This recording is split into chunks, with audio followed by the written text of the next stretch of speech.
While everyone is getting settled in, let me introduce myself. My name is Al Kayala. I am a member of the Jackson, Macon County Fraternal Order of Police, Lodge number 81. I am a charter member. We have a little over 90 members at the present time, both active and retired here in Jackson and Macon County. The purpose of the meeting this evening is for those of you that are not familiar with any of the candidates, be they for district attorney or for the Sheriff of Macon County. We're going to give you the opportunity tonight. So if you do have a question or something that's on your mind, please get it to one of these two gentlemen. The questions will be presented to the individuals, and as we give these questions to them, I will read the question to them. I will ask for the person that has written that question to stand so we can recognize them and acknowledge them. They will then answer the question. The question, whether it be to one of the district attorney candidates or to the sheriff's candidates, will be answered alphabetically in that section. But I've just been told that you two would like to answer all of the questions. Is that correct? What? The district attorneys or not? It doesn't matter to me. We can intermix them. I want to hear what the sheriff's candidate's got to say too. Okay, but they will be answered alphabetically. We will start off first with Mr. Carpenter when it comes to the sheriffs, the questions for the sheriffs, and then he will answer the first question. It will be response.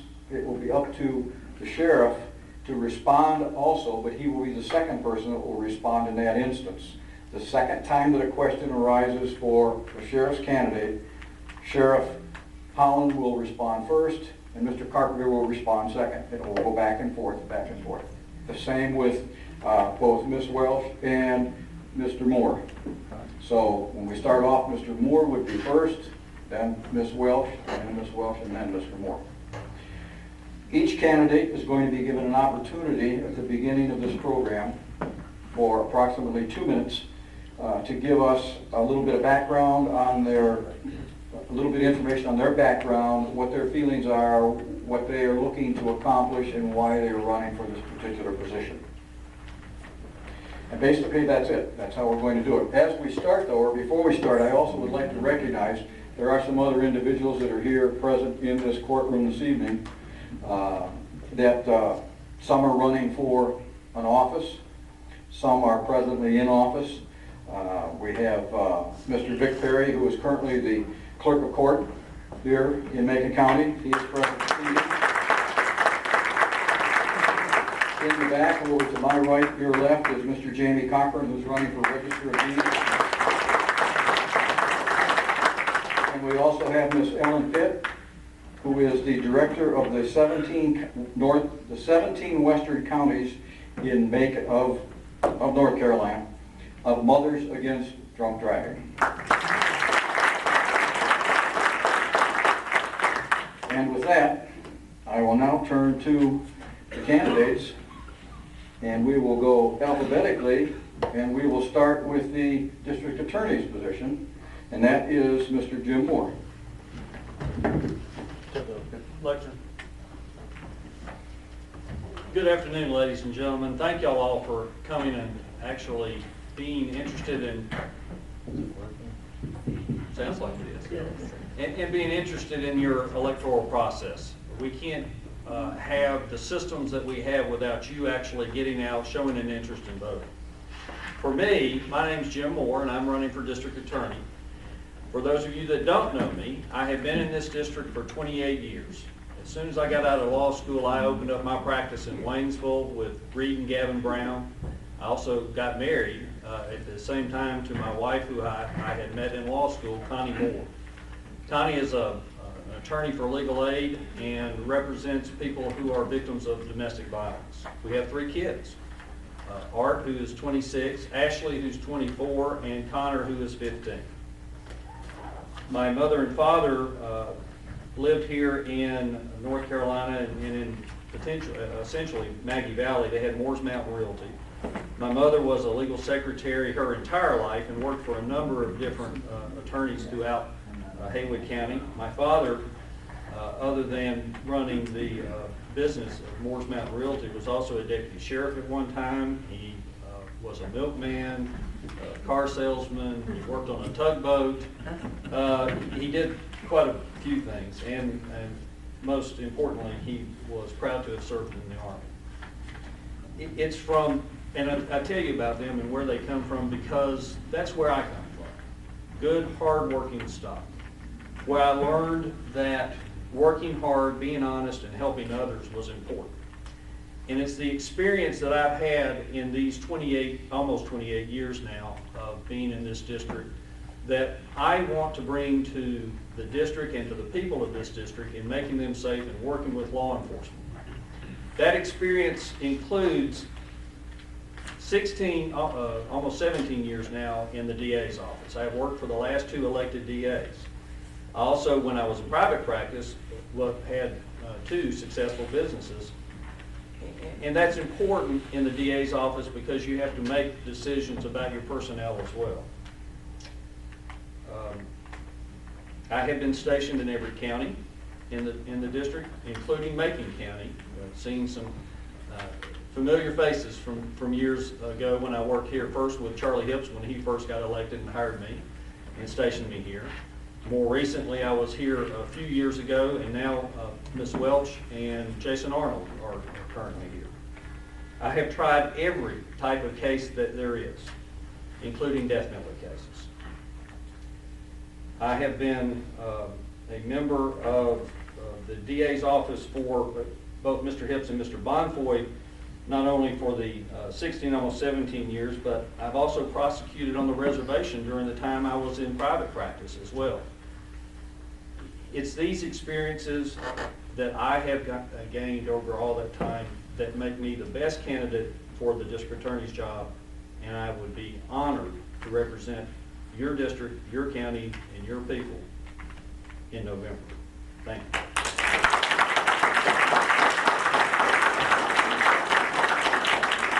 Ms. Welch.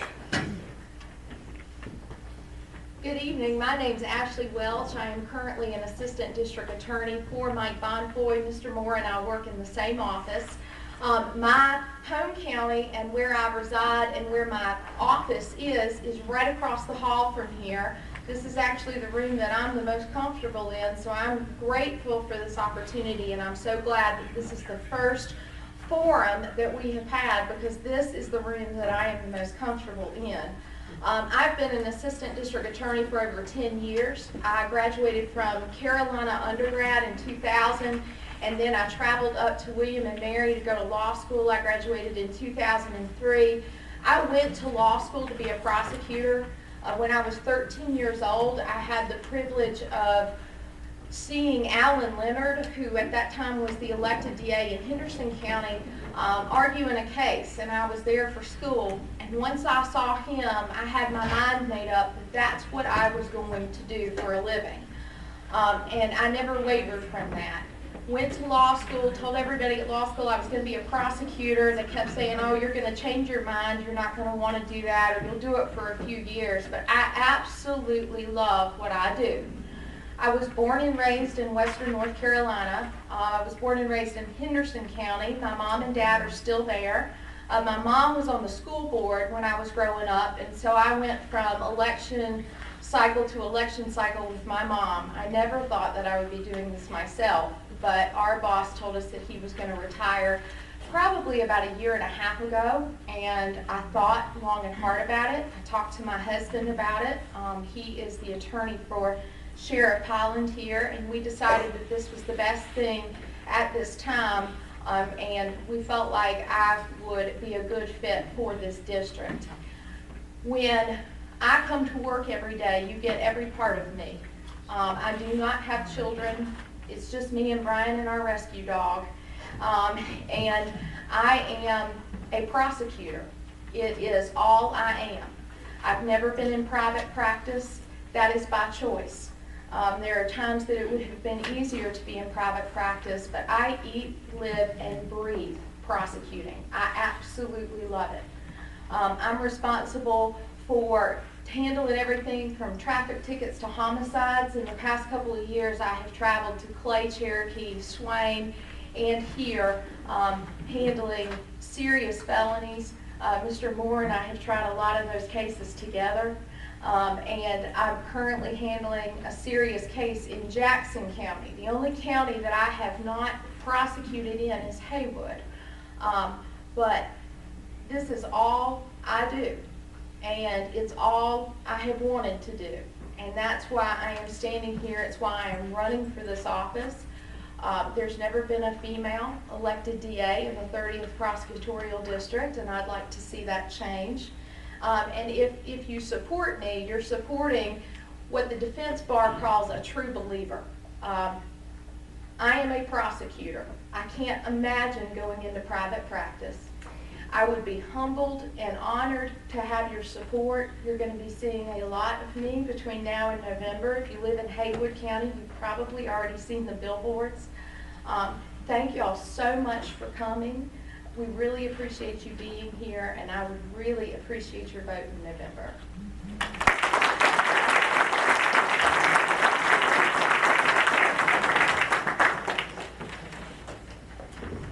Mr. Carpenter, by the alphabet, you are the lucky one to start first. Even by first name, we have to do that.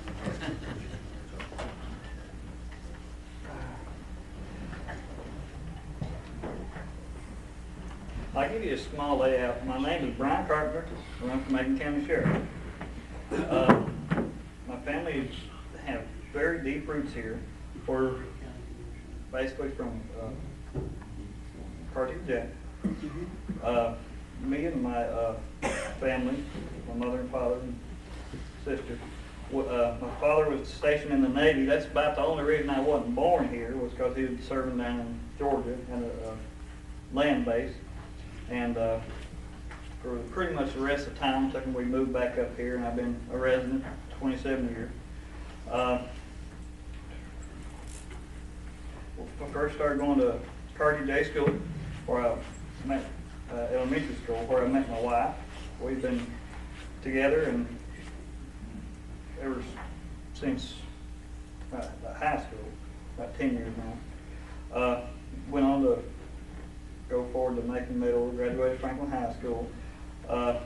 Graduated, but I wasn't able to go walk with my class because of my son being born at the time.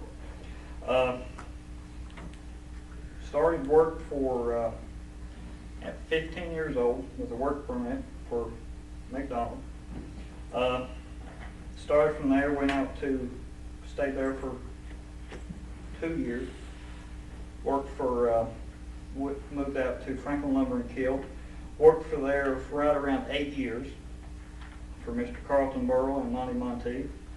Also, whenever the economy started hitting hard, I got my CDLs and went to trade school and worked six months for Mr. Neville Bryson, which is up in Highlands.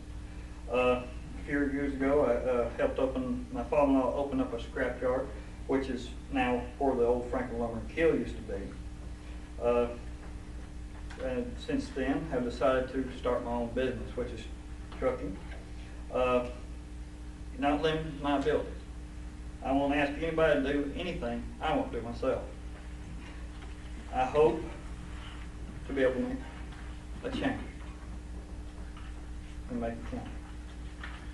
And I decided to run to make that change. Thank you.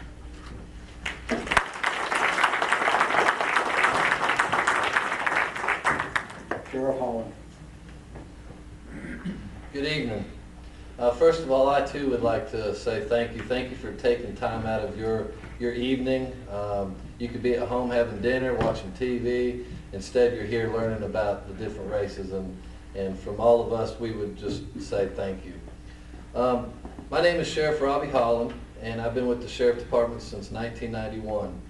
In 1991, my wife and I were attending college. I was going to Southwestern. She was attending Western Carolina University, both of us criminal justice majors. And I decided that I was going to approach the sheriff and talk to him about a job. And I had no idea it was the day of election. I know now that's the day you don't go and talk to the sheriff about a job. Talked to him about a job and didn't have any openings, but what they did have is a volunteer for a cadet program working with 11, 12, 13-year-old kids. And so that was my foot into the door, and I volunteered doing that for 2 years. Then eventually I became a detention officer, went to school to be a certified North Carolina detention officer. Then I also went to BLET to be a basic law enforcement and become a deputy sheriff with the sheriff's office. Eventually I became a deputy, then I became an investigator in the juvenile unit, and then eventually I became the supervisor over the sheriff's office juvenile investigations unit. And then about 12 years ago, our sheriff decided that he was going to retire, and several people in our department. You think Jackson County's bad, you should have been here in 2002. I think there's a total of 10 candidates, and I was blessed to come out on top in the end. I've been elected 3 times now. I'm seeking my 4th term.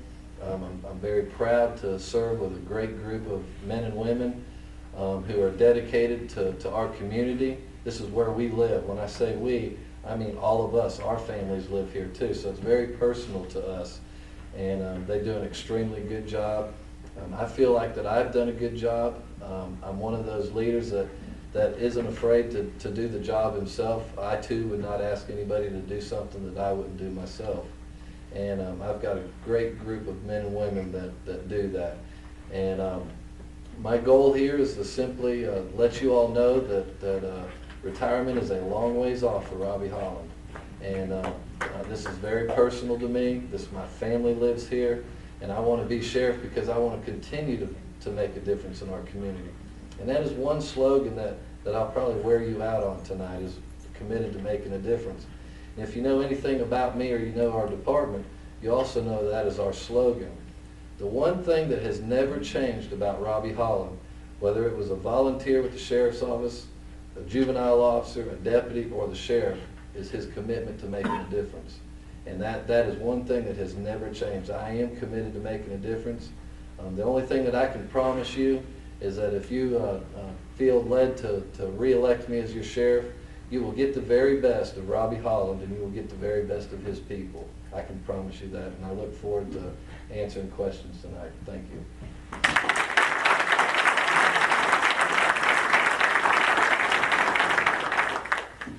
Thank you, all of the candidates.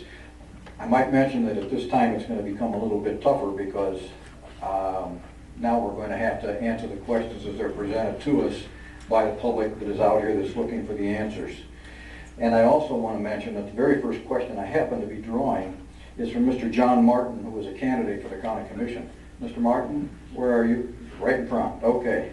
Mr. Martin, his question is as such, and this will be for you, Mr. Carpenter, to answer first, and then a response from Sheriff Holland.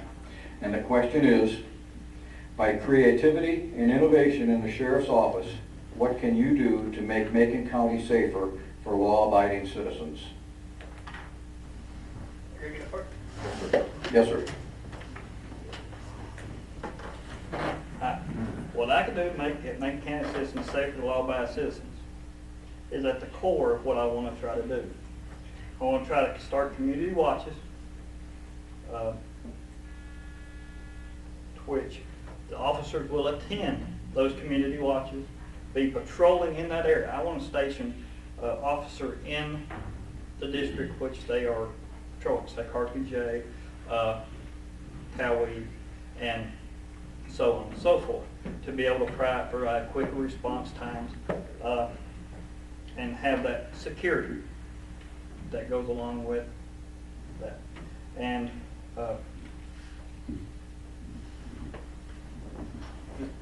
bring that community base back, that relation between officers, sheriff's department, and public in general.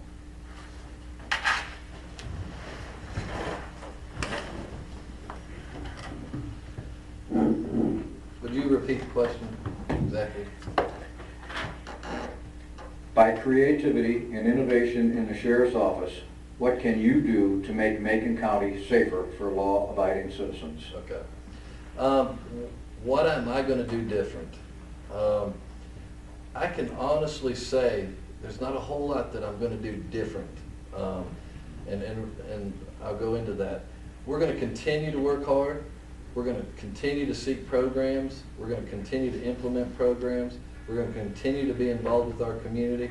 We're going to continue to have our community watch programs, which I started in our county. We're going to continually to be involved with our community.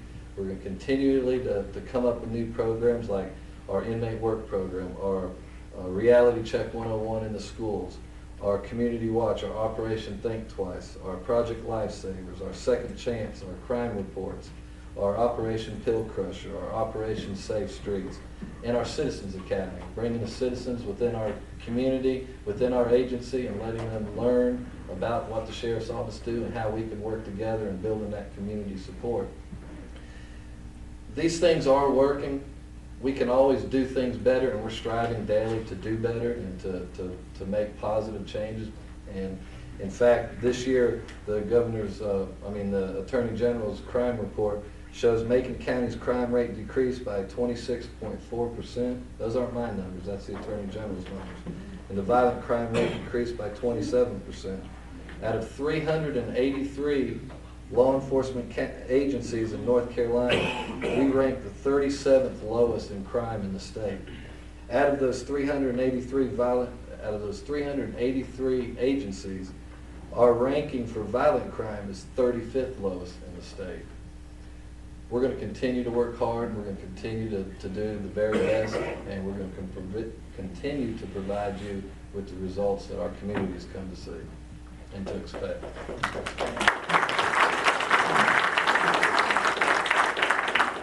Sheriff, you can go back up. Would you please move that microphone down a little bit on the podium so that it's a little closer to you? So that Sure. You don't have to lean in as far, but that we can see. Is this any better? That's better. That's good. This question is from Ellen Pitt. Ellen, where are you? Ah, there you are. Okay. Her question is to the district attorneys. Oh, I'm sorry, it's not to the sheriff. You're just catching me. District attorneys. Sorry. So this one will be to you first, Mr. Moore. Yes, sir. The question is, what are your feelings about seeking grant funding for drug and alcohol treatment courts?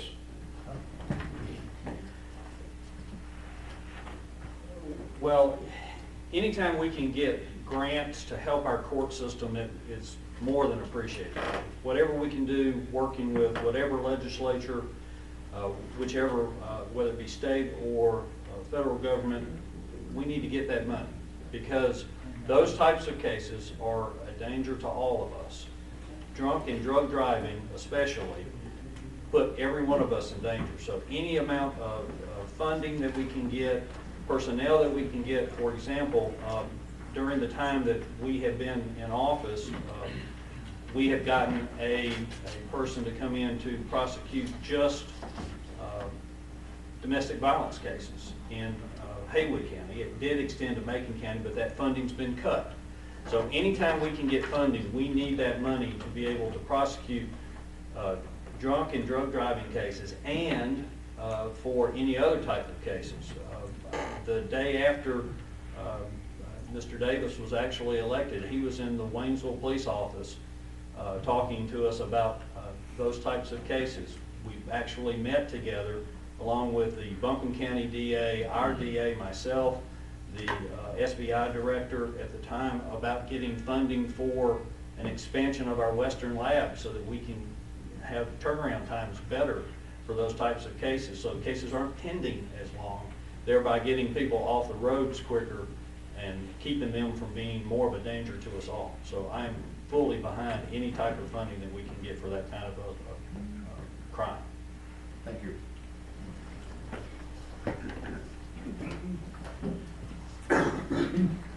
I am also in support of drug treatment courts, DUI treatment courts. They just started one recently in Buncombe County, and I believe that that's the first for our area. I've been following that closely.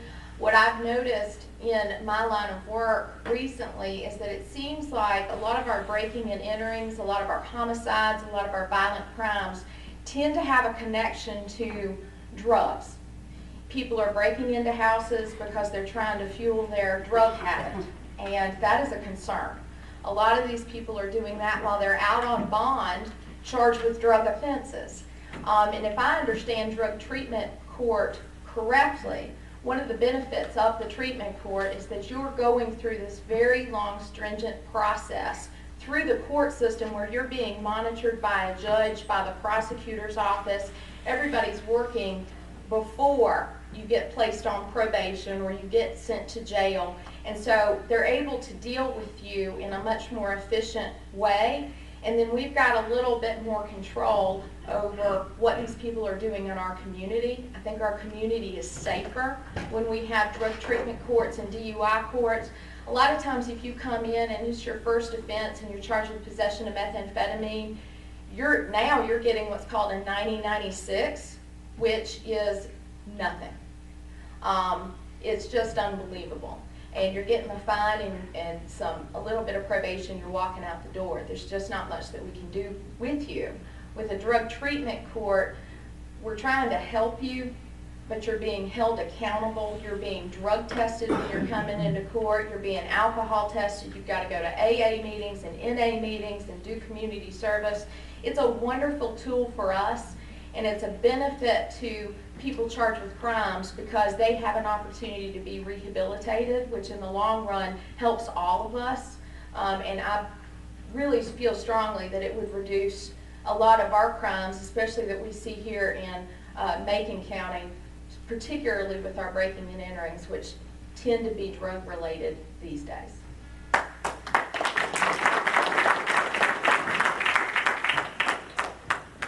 This question is directed towards the sheriff's candidates by Patricia Martin, who's in the front row.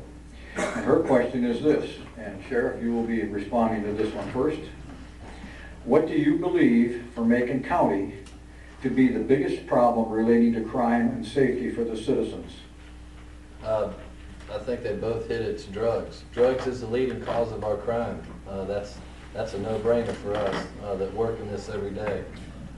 As I always say, people don't break into their house so they can go pay their cable bill. They're breaking into your house so they can go and steal your VCR that you paid $300 for or $200 for, and they'll go and sell it at a pawn shop for $10. And they go and supply their habit. That's why one of the very first things that I did when I was elected to sheriff in 2002, we were part of a multi-agency narcotics unit, meaning that our drug officers were outside of our county working, but they were outside of our county, working with other agencies. And so what I did is I created the Sheriff's Narcotics Unit and established our own narcotics unit. And that's why you saw an incredible increase in drug arrests. At just about every year you'll read about drug campaigns where multiple suspects get arrested. A lot of them receive federal prison sentences because we go federal on them. We don't take it lightly.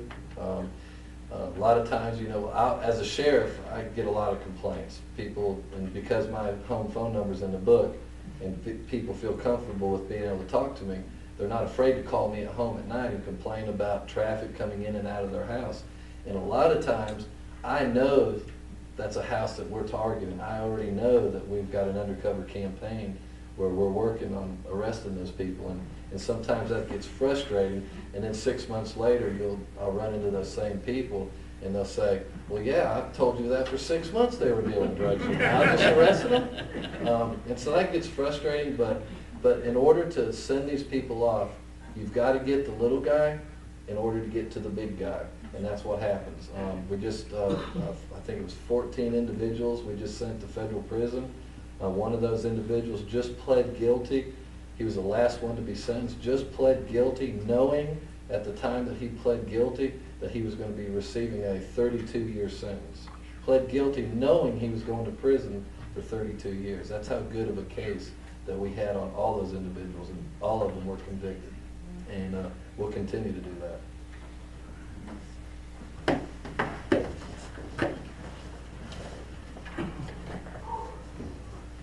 I well think that drugs and how they get the drugs, breaking and entering, and all those are going to be the leading cause of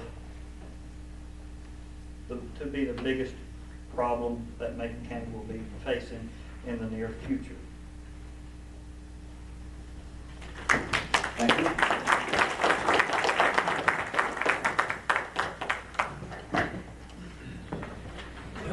This is for our district attorney candidates by Jennifer Monsinger.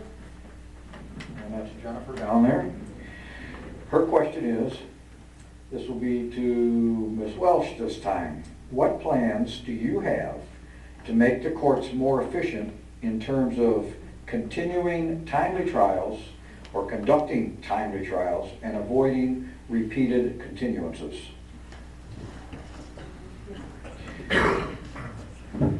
That is a very good question, and I'm really glad that you asked it.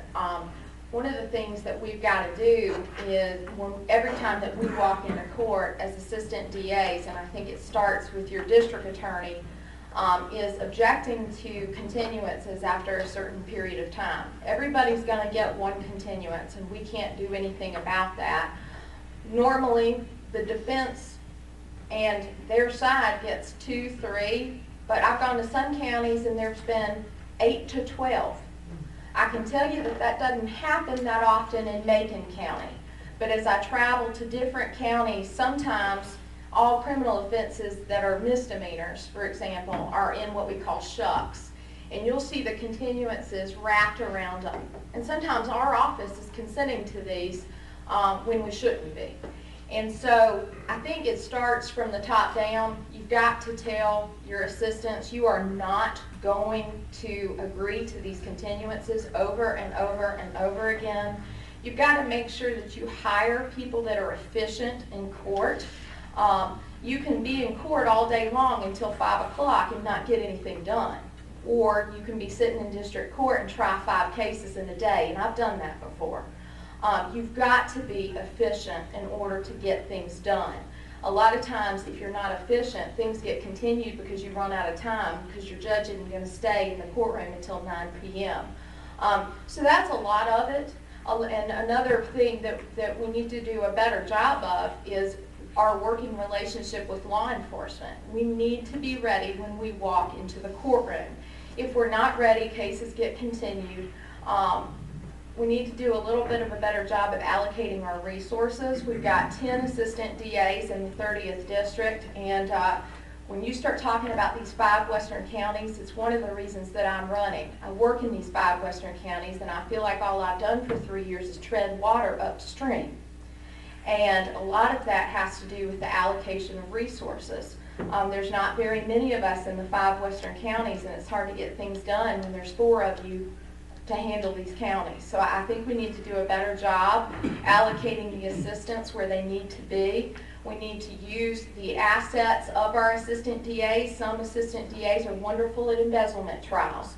I do not tend to be one of those. I'm somebody that excels in crimes against children. We need to take cases and funnel our assistants and make sure that we're using them in the best way that we can, in the most efficient way that we can. And that would help continuances, and it would help us get cases through the court system more efficiently. Thank you.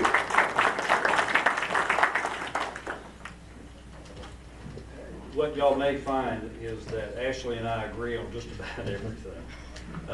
When she mentioned earlier about us trying cases, we've been called a number of things: fire and ice, preacher and teacher. They've even called this race the Battle of the Besties. But it's basically because we do think alike. And one of the things that she mentioned is that we've got to cut down on these continuances.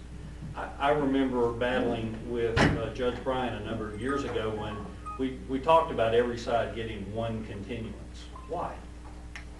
If the charge is taken out, it's been investigated. There's enough to take a charge. We should be ready to go with those, especially in misdemeanors. Now, that doesn't apply to felony cases. Those are a little bit different. And one of the things that we can do to make those cases ready for court quicker is working with law enforcement at the very beginning. It's one of the reasons why I believe that I can help in that is because I have got a good working relationship with every law enforcement agency across this district. I have ridden with and been with each officer or each of these offices late at night, early mornings, my birthday, on vacations, whatever time it takes to go out and do something. Sheriff Hollins called me plenty of times, and I've answered the call to come out and help work. I tend to do a lot more murder cases than the sex offense cases, which Ashley is good at. One of the other things that I know there's a perception that cases get continued a lot, but one of the reasons that happens is because we try a lot of cases in this district. A few years ago, one of the statistics that AOC put together was the number of trials per assistant DA in each one of the districts. We were number 2 in the state. Our assistant DAs try more cases because we don't give away the courthouse. We expect people to come in and own up to their responsibility for the crimes that they commit. When that happens, that ends up taking a lot more time when you could do pleas and take care of more cases. But that's more of a safety issue, making sure that people own up to the crime, get what they deserve as far as the crime that they commit, and that's one of the reasons why that happens. Ashley and I both try cases quite frequently, and that's just part of the system that slows it down. But we can do a better job by showing up, coming out when officers call us, working hard and working late, which is something that I will do and I will continue to do, not in setting that example as a DA, as I've already done as an assistant DA.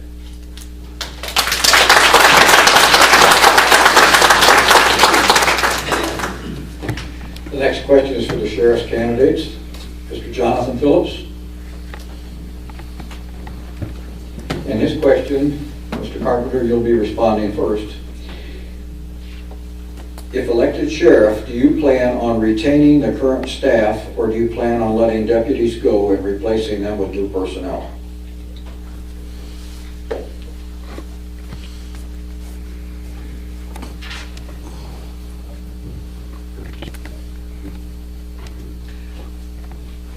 We'd have to go through and see which ones that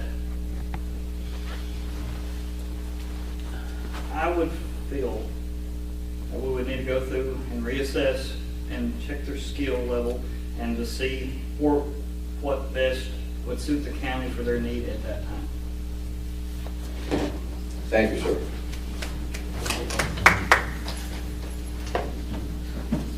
I don't know if I can really answer that question. I can tell you that if I'm reelected, every single one of the staff members that is a member of the Macon County Sheriff's Office, whether it's a deputy sheriff or administrator or volunteer, will have a job. That's not a campaign promise. If the issue is if they weren't doing the job that I expect of them, they wouldn't be here tomorrow.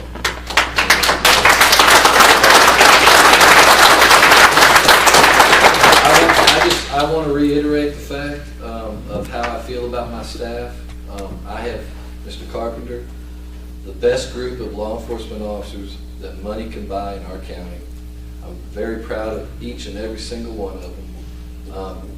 I can't tell you the number of times. I can tell you that it's a lot that officers have put their lives on the line and almost been killed, almost been seriously injured. Not only to do that for themselves, but to do it for your family, my family, and the family that's coming through our county that doesn't even live in our county. People don't realize out in our community the resources that we have. We've got deputies that have, plenty of deputies that have bachelor's degree. We've got some that have master's degree. We've got officers that are fluent in not only English but Spanish. They don't get a dime for that. They're here every day doing the job, whether they had a high school education or they had a 40-year degree education. They're here doing the job, not because they're just trying to make a living, which truthfully they are trying to make a living, but you can't do this job. It's like a teacher. If you're in it to be rich and to make a lot of money, it's never going to happen. You got to be here and get involved in this and get your foot in the door and do whatever you got to do to get it so you can make a difference and make things better for not only your family, but my family too.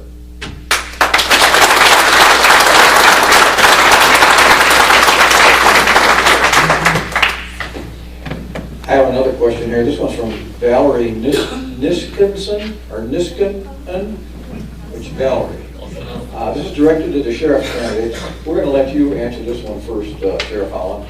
And that is, what do you feel is the biggest obstacle in western North Carolina in reducing drug trafficking is drug trafficking? We've got this thing called the Constitution, and we're all protected by it, and it's a fabulous thing. And just because we suspect that you're traveling down 441 with drugs doesn't mean that we can just automatically stop you and start going through your vehicle and arrest you for drug trafficking. The biggest obstacle is being able to find it. Another big obstacle is money, resources. You've got to be able to have the resources to be able to work that. Monies, when I talk about monies, recently at our county commissioner meeting, I talked about an increase. For us to do undercover drug campaigns, this one case that we talked about earlier in the first question, where we sent all these people to prison, we spent about $10,000 in drug buy money. Well, that came from other agencies and not just us. We get $1,000 to buy drugs with. A total of $1,000 I'm budgeted with. And I've been budgeted that amount of money for umpteen years, way before I was sheriff. $1,000. And so I've made a pledge to the commissioners, if they'll increase that to $20,000, that I can guarantee them in 2 years that we can make a significant dent, some prosecutions, and show them exactly where that money went. We're routinely having to look at cases of what we can actually prosecute and make based on the financial burdens that we have, the financial capabilities that we have. So that's the biggest obstacle, is money. Your resources, we have a lot of resources, but you can never have too many resources. And so I hope I answered that question fully, but I'd love to talk with you more about that, because I have some things I will tell you that I won't put out on the radio.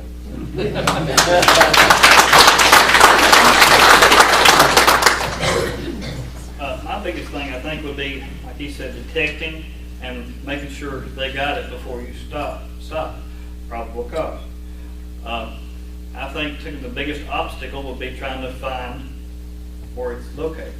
And of course, with the help of the citizens and community watch groups, that would be very effective and helpful.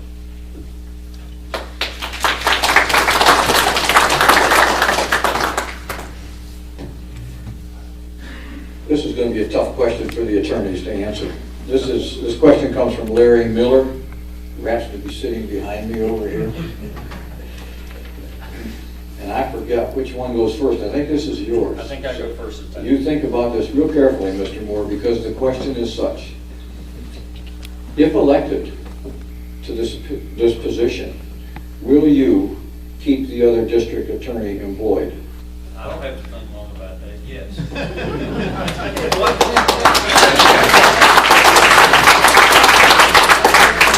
don't have to think hard about that. My administration will be about protecting this district, not just Macon County, not Haywood County, not any one of the particular counties, but every county in this district. And why would I throw out a perfectly good prosecutor? I've told her that, and I intend on keeping her. She would be a great person to work with. As I said, we've got all kinds of nicknames that the attorneys call us, Fire and Ice and Preacher and Teacher. It's because we're a good team. So there's no doubt about it. I would absolutely keep her.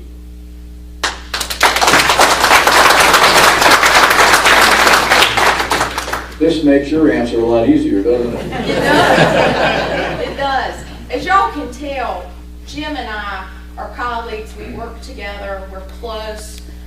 This is not something where we're attacking each other. We both just feel that each one of us is the best for the job. It's not personal. Yes, I plan on keeping him. The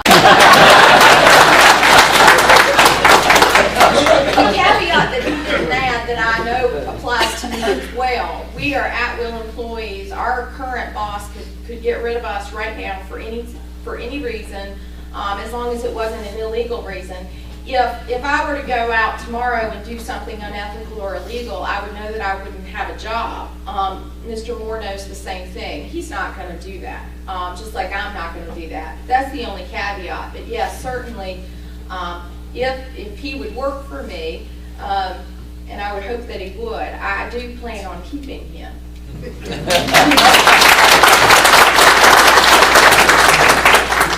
Yes, quicker though, next time.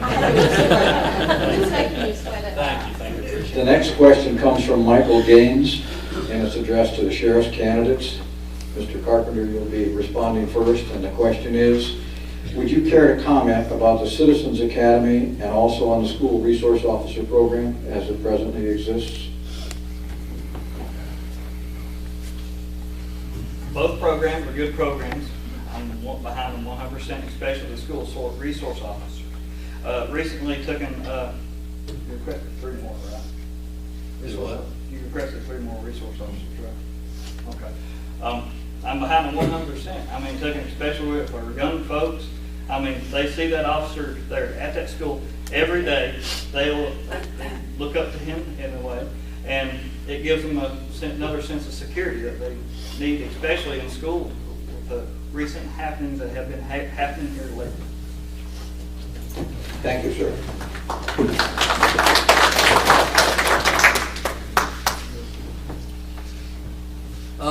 Well, first of all, I think the Citizens Academy is a great thing. It's something that we implemented last year. We were proud to be able to have our first graduating class last year. We just started our our next citizens group last week. It's held every Thursday. It's for 10 weeks. Basically, it's citizens having the opportunity to come in, as I said earlier, learn about the sheriff's office, learn the inner parts of what we do. Also gives us an opportunity to learn who they are, building that partnership between the community and our agency, which has been a real reason of our success ever since I became sheriff, was how we really have pushed forward with getting involved with the community and all the different various programs that we take part in. School resource officers, that's a no-brainer as well. I'm a direct result of school resource officers. They were called YRD officers back then, a few years ago. And I'm a direct result of that. I come from a family that was divorced. My father died when I was young, and because of my YRD officers in my school, they steered me in the right direction. And I'm still in contact with some of them to this day. And they've just been an incredible influence. And I've got officers that are working for me today that are in law enforcement, and they will tell you because of people that worked with them when they were youth. We talked about the cadet program. I volunteered with the sheriff's office for 2 years. Didn't get paid a penny for it. And they were 11 and 12-year-old kids, and I'm proud to say that here I am 12 years after being sheriff, and one of my employees was one of those 11 and 12-year-old kids who's a supervisor over my patrol unit and a canine trainer in my department. When I was selected as the North Carolina Juvenile Officer of the Year, the very first thing I did was contact some of the YRD officers that worked with me. Say, you didn't give up on me, and look where I am today. So school resource officers, anybody in the community that doesn't support that really needs to go back and check out what their priorities are. We hear all elected officials, we hear all people that run for any kind of political office. They say their priorities are in the children. Show us the money. Show where your priorities are.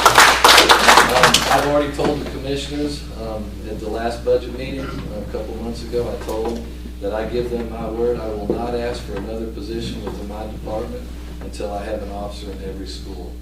And I'm committed to that. I won't back down. I'm going to ask for 2 positions this year. Likelihood I'll probably get only one of them, but I will not ask for another position until all the schools are covered. Every school deserves, every teacher, every parent deserves to know that they've got somebody at that school that is there for their kids. And also, if somebody has bad intention, I want those bad guys to know that if I'm going to come to that school and I'm going to cause harm, I'm going to have a well-trained professional ready to take them on. And I don't have an officer that works for me that wouldn't put their life on the line to do that.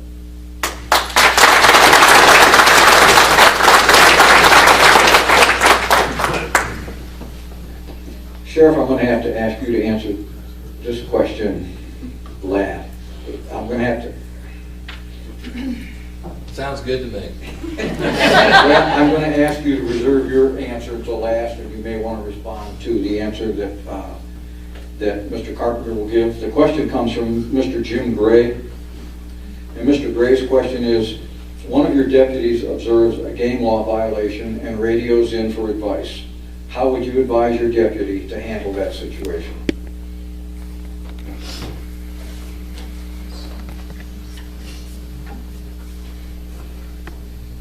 Basically approach with extreme caution, and if backup is needed, call for backup.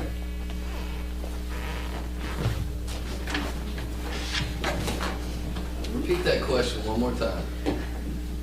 One of your deputies observes a game law violation and radios in for advice. How would you advise your deputy to handle the situation? Calling for advice on a violation or advice on, I need some clarification. Mr. Gray, can you expound upon that? Assume there's no wildlife officer available, okay? It That's comes okay. upon somebody that's committed a game violation. Would your deputy handle it, or what would happen? We get those kind of calls all the time. It's not uncommon for us to get that. We've got a good working relationship with our wildlife officers. If it's a crime that meets the criteria that we can charge, we're going to charge them. And that we'll have the support of the wildlife officer. Or it'll be something that we end up passing that information on, the name, the individual, all the information, basically make their case for them, and they'll take it over when they come the next day. But that happens all the time. We have a total of 2 wildlife officers that's assigned to this county. So it's not uncommon for that to happen. And all my guys are sitting here that are here tonight, they're wanting to jump up and answer that question for me.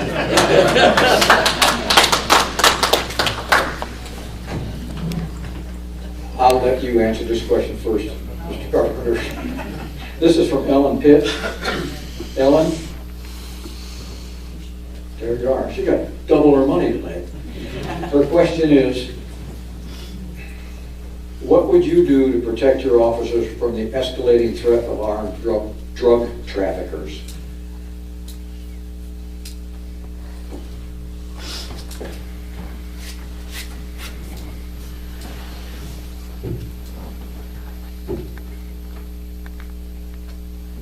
The escalating armed drug traffickers, that would be hard one to say because they're doing what they got. I mean, training is always a plus. I mean, like whenever you're going on a call, you don't know exactly what to expect or what you're going to be dealing with, especially if you pull someone over. I mean, but be prepared and train.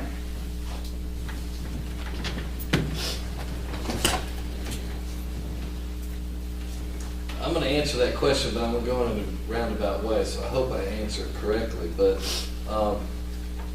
as a sheriff, I get lots of complaints. And one of those complaints that I get is how I've lived here all my life, and they treated me like a common criminal. When they approached my vehicle, you'd have thought that I was this or I was that. I was some kind of serial killer or armed trafficker or whatever. The reality of it is, they have to treat every single case the same, no matter what. They don't know what's in that vehicle. We had a trooper that was killed just a few years ago doing a traffic stop of a taillight being out. He's dead today. 24 years old, I believe he was. So we have to continually train. We have to continually provide the equipment. And of course, budgets, they're always an issue. We've tried to be a good steward of our budget and of the tax dollars, but sometimes crime, it costs money. And it costs money to fight drugs. It costs money to keep our homes safe while you're here tonight. There's officers that are out on patrol. And it costs money. And so when you hear these people about these budget cuts, you got to remember, you can cut all the budget you want to kingdom come, but you still have to be able to pay for this stuff. I was put in a position last year where I had to decide, my tactical team, the guys that are going into these homes where people are armed and have made threats to kill their own loved one, why would they care about us? And so they're going into these homes, and our equipment, our budgets kept being cut to where we had dilapidated vests, we had dilapidated helmets. It was expired. And so I was to a point where I was going to have to decide, of those 10 tactical team members, I could only get the funding for 5 of them. So I had to choose which 5 was going to get the new equipment and which 5 was going to get the old equipment. Well, surely you know what I did. I went into that meeting and said, absolutely not, I can't do that. And I put it out on the floor of the commissioners, and thank God, my commissioners, it was after the budget process, so they had to come up with some more money and allow that, which is an absolute right thing to do. And anybody sitting in this room should raise Cain for them not to have done that, and they did. And my stance will be, I will do my very best, and I have done my very best to give the commissioners a good county budget, give the taxpayers a good budget for me to work and try to do my job. But I will not sacrifice the safety of my officers or the safety of my community in the name of saving $1. I will not do it.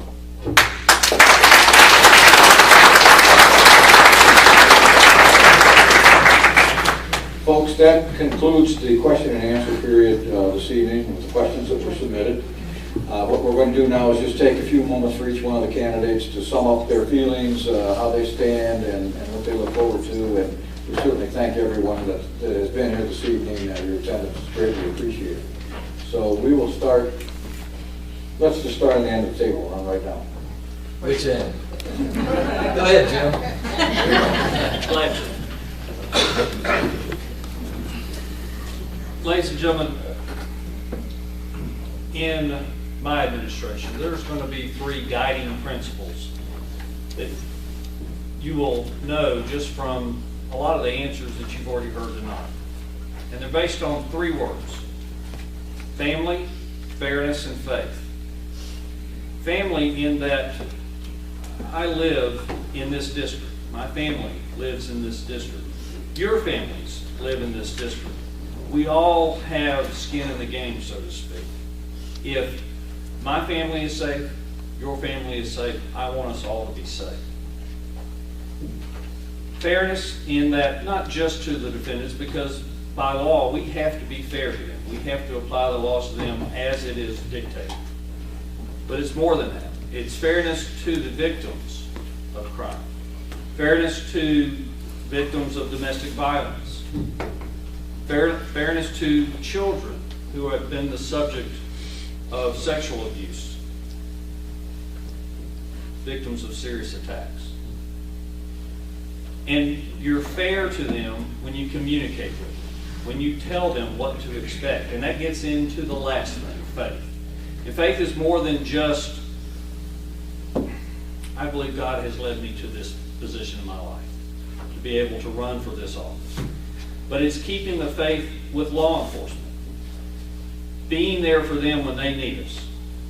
Being there for those victims and explaining to them early on what's going on with the case so that they don't lose faith in the system. And that's part of it too, is I want to bring faith back to our system, more so than it already is. For people to know that when somebody is being prosecuted, they're being prosecuted fairly and honestly. One of the things that our judges read to our juries is something that I wanted to share with you as well. It's a jury instruction right before we begin a trial. What the judge tells them is the courtroom is a place dedicated to the protection and preservation of all of our rights. The lawyers in the case are advocates for the parties that they represent. But first and foremost, they are officers of the court, sworn to uphold the integrity and fairness of our judicial system, and to help you in your search for the truth in the case. You should expect them to be professional, competent, and ethical in their representation of their client's interest. You are our client, the people of this district. And you should expect, and you will get, if you vote for me in November, professional, ethical, and competent representation. I ask for your vote in November. I thank you for your time.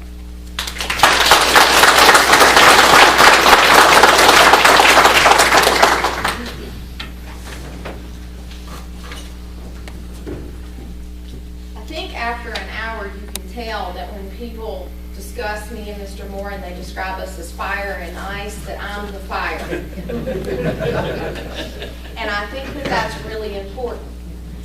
When you're talking about somebody who's going to be the elected district attorney, they're going to have 10 assistant district attorneys working underneath them. You need somebody who's got the ability to get their people fired up to do our job. Being a prosecutor is a very, very difficult job. It's long hours, it's low pay. Nobody is ever happy to see the prosecutor. They're either a potential juror and they're not happy to be sitting there on jury duty. They're the victim of a crime and they're not happy about that. Or they're charged with a crime. It is a oftentimes very difficult job, especially when you're fresh out of law school and you're brand new and they throw you into the courtroom. You need an elected DA that is full of fire and is full of fire all the time. There are reasons that I am full of fire. I'm not just normally like this. In my personal life, I'm not like this at all. My mom, when she came to see me for the first time in the courtroom, said, "Who are you?" That is not my child. This is everything that I believe in. You get every bit of me when I show up to work every day. When I stand in front of a jury, you get all of me. And my husband can attest to that. I've had defense attorneys say, "Where does that come from?" by the time that I'm through talking to a jury. And where it comes from is that I'm a human being. And I come from a family that was rocked by terrible crime. And it's something that I will never get over. And it's something that I deal with every day. And I deal with it in my family every day. And I can be fair and I can put that aside, but what happens is that I understand. So when families come to me, specifically with certain types of cases, and they are absolutely broken, I get it. And I know what that's like. And then they have faith in me. I expect people that I work with to treat people the way that I wish that my family had been treated. Because we were let down by the criminal justice system, and we were let down by a DA's office in another district that refused to prosecute a case. So I know good and well what every decision that I make means. I want you to leave here and I want you to ask law enforcement, who do I need to support? And I don't care who you ask. It doesn't matter to me what sheriff's office you ask, or if you ask the highway patrol, or you ask wildlife, or you ask the police. Ask them, which one do I need to support? There was a sheriff's deputy recently that surprised me as he was introducing me around to a crowd. He said, "This is our fighter." And that's what I do. It is everything that I live for. And I know that that sounds just unbelievably corny, but it is true. And I think that that's where that fire comes from. I'm not a fiery person in my personal life. That's what my mom meant when she said, "Who is that?" But there's a reason that I'm this passionate. And there's a reason that when people come in, they know how much I care. There are people in this room that I met through the court system. And they know how much I care. I try to treat everybody the way that I would want to be treated, even when they're charged with crimes. I am aggressive, but I am fair. I have got the open endorsement of 3 sheriffs right now. And that says a lot. But I feel that I would be the better elected district attorney, and it's one of the reasons that I'm running.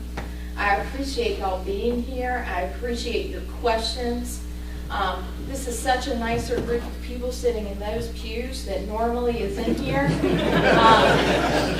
And it's just a nicer atmosphere. Thank you so much. I would really appreciate your vote in November, and if you ever have any questions, please don't hesitate to ask me.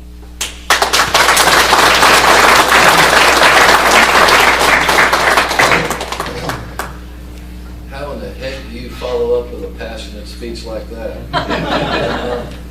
Basically, I just want to thank you all again for coming out tonight when you didn't have to. We appreciate that you cared enough about our community to seek out what you're looking for in a sheriff or in a district attorney. I personally would like to thank my officers that are here tonight. There's several of them. I appreciate you being here to support me as well. Hope you're here supporting me. I would like to simply close by telling you that our election will be over May 2nd. I have no Democrat opponent. 6th, I'm sorry. I have had a May 2nd. 6th, right. Thank you for reminding me. Thank you, Mr. Carpenter. I wish it was the 2nd. I wish it was tomorrow. But actually, May 6th is the primary. Our race will be over then. I have no Democrat support, no Democrat opponent against me, so it will be over May 6th. So if you're not a registered voter, you have until this Friday to get registered. If you're not a Republican or an unaffiliated, you can't vote for me, but you can change your registration if you need to. I just want to say thank you. Thank you for those of you that have supported me over the years. I can promise you that you've gotten the best of Robbie Holland, and I can promise you that you'll get the best of Robbie Holland from this day forward, from my first day in office to my very last day in office. You'll get the best of me, and you'll get the best of my staff. And I appreciate you being here. I would really appreciate your vote. And I forgot one thing in the opening statement of my speech that all the other candidates did and I didn't do. My family couldn't be here tonight because my little boys had strep throat. And my little girl loves coming to my stuff. And so I know tomorrow night this is going to be on the radio, and she's going to be very disappointed that I didn't mention her in the very beginning. So I am proud to be the sheriff, but I'm more proud that I'm Michaela and Mason's daddy. Thank you.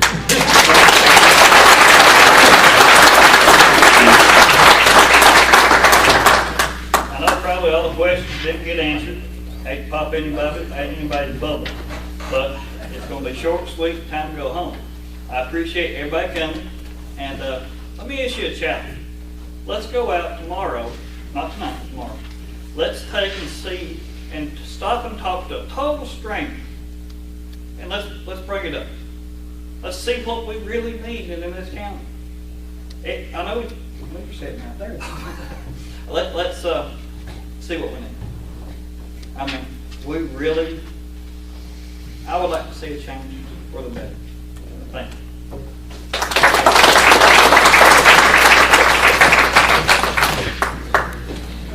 On behalf of the Jackson-Macon FOP Lodge 81, I'd like to take this opportunity to thank the candidates for showing up and for truthfully. I know this was embarrassing and tough. Some of you have been through this before. Some of you hope you never have to go through it again, I'm sure. I honestly feel that all 4 of us are sitting here now that you said that and kind of embarrassed that we didn't thank the FOP for having us. Absolutely. So I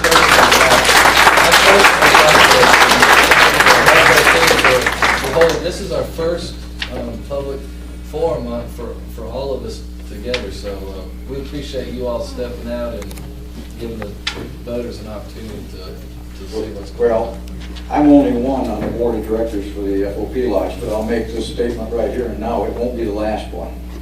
There will be more every election. I also want to thank you folks for coming, and there's one other thing that I'd like to remind everyone of. First of all, make certain that you vote. Your vote does count. Don't think that it doesn't. For those of you that think your vote didn't count, if you didn't vote in the last elections recently, over the last maybe 4 or 8 years, you have no one to blame but yourself if you don't like the outcome of things. And secondly, on Thursday, May the 15th at 12 noon, the Franklin, the Jackson, Macon FOP Lodge will be conducting the annual Law Enforcement Memorial Ceremony at 12 o'clock noon at the town square, where we recognize those officers in not just Macon County or Jackson County or in Macon County or in western North Carolina, but in the entire state of North Carolina, who gave their lives performing their job, which they so dearly loved and were devoted to, for the year 2013. I can honestly say we were very fortunate. We lost one.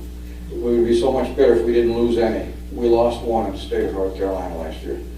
So that again will be on Thursday, May the 15th at 12 o'clock noon at the town square gazebo.